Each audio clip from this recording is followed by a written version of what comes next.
3 menit jadi melejit. Bonus demografi teman-teman, ini keuntungan atau ancaman? Sekilas kedengaran keren ya, bonus demografi. Ya kalau dari luar negeri pada naksir semua pada mau masuk. Tapi sebenarnya apa sih artinya buat kehidupan kita teman-teman? Dan lebih penting lagi, apa dampaknya buat masa depan bisnis dan pengusaha di Indonesia? Karena percaya nggak percaya, bonus demografi ini bisa jadi peluang emas atau malah bencana diam-diam kalau kita tidak siap. Nah, kita mulai dari simpel dulu.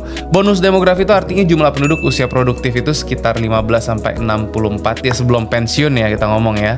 Lebih banyak dibandingkan usia non-produktif, anak-anak dan lansia. Jadi mereka yang bisa kerja dan efektif bisa produktif lah intinya usia produktif. Tapi di Indonesia puncaknya diprediksi di antara 2025 sampai 2035. Artinya apa? Artinya akan ada lebih banyak tenaga kerja, lebih banyak konsumen, lebih banyak potensi ekonomi. Tapi di sisi lain, kalau semua orang usia produktif ini nggak punya skill, nggak punya daya saing, atau malah nganggur, bonus demografi ini bisa berubah jadi beban demografi. Kondisi kita hari ini kita ngomong teman-teman, tiap tahun jutaan anak muda lulus sekolah dan kuliah. Tapi lapangan kerja barunya seperti apa? Ayo, menurut teman-teman gimana? Nggak secepat pertumbuhan jumlah pencari kerja. UMKM banyak lahir, iya bener. Tapi juga banyak yang gagal karena nggak ngerti pasar, nggak punya support system. Sementara ekonomi Indonesia sendiri masih labil. Apalagi kalau kita ngeliat ekonomi saat ini seperti apa ya kan? Harga kebutuhan pokok naik, daya beli masyarakat turun, persaingan bisnis makin ketat. Dengan perkembangan teknologi ya kita ngeliat. Ya terus apa lagi? Kalau kita nggak gerak cepat teman-teman, kita akan ketinggalan di tengah bonus demografi ini. Contoh nyatanya deh kita ngomong. Ada 2 tipe orang yang saya kenal ya. Ini yang pertama, dia nunggu rezeki datang, nunggu ekonomi stabil, nunggu peluang. Tapi yang kedua, sadar kalau momentum bonus demografi ini cuma sekali dan mulai gerak sekarang. Bangun bisnis kecil, belajar skill baru, cari pasar baru dan yang lain-lain ya. Kita pokoknya agile, kita gerak.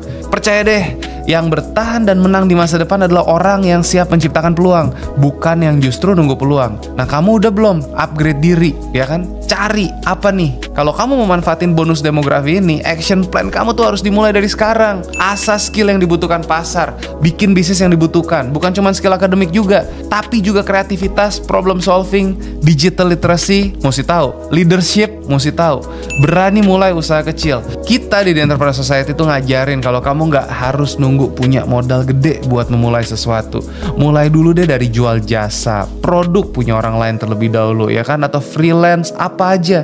Bangun network lebih luas, kenalan, join ke komunitas, diskusi, kenalan ya, networking, karena akses ke peluang sering datang dari orang-orang di sekitar kamu. Terus adaptasi dan belajar. Teknologi, tren bisnis, cara jualan, semuanya berubah cepat teman-teman. Yang update, yang menang. Ini saya belajar ya, kita ngomong banyak sharing sama teman-teman di The Entrepreneur Society. Di situ justru kita ngobrol sama teman-teman yang praktisi, pebisnis yang udah punya pengalaman. Dan yang saya sadari, era sekarang tuh bukan era nunggu kesempatan, tapi era menciptakan kesempatan. Apalagi kita ngomongin nih sekarang lagi dalam tanda kutip ya, mungkin orang-orang di luar sana ngomongin krisis segala macam, ekonomi nggak stabil. Justru gimana cara kita memanfaatkan kondisi ini bisa mencari cuan. Bahkan banyak pengusaha sukses hari ini teman-teman tuh mulai dari bisnis kecil-kecilan karena mereka sadar di tengah jutaan orang yang produktif ini, yang dibutuhkan bukan cuma jumlah, tapi kualitas, kreativitas, dan ketahanan. Sekarang kita refleksi teman-teman ya. Di tengah bonus demografi ini, skill apa yang paling kamu butuh untuk kembangin, untuk tetap relevan dan jadi bagian dari orang yang akan survive dan berjaya, thrive? Tulis jawaban kamu di kolom komentar. Kita sharing bareng-bareng. Karena ini bisa jadi potensi yang bisa kamu kembangkan. The Entrepreneur Society, go bold and beyond.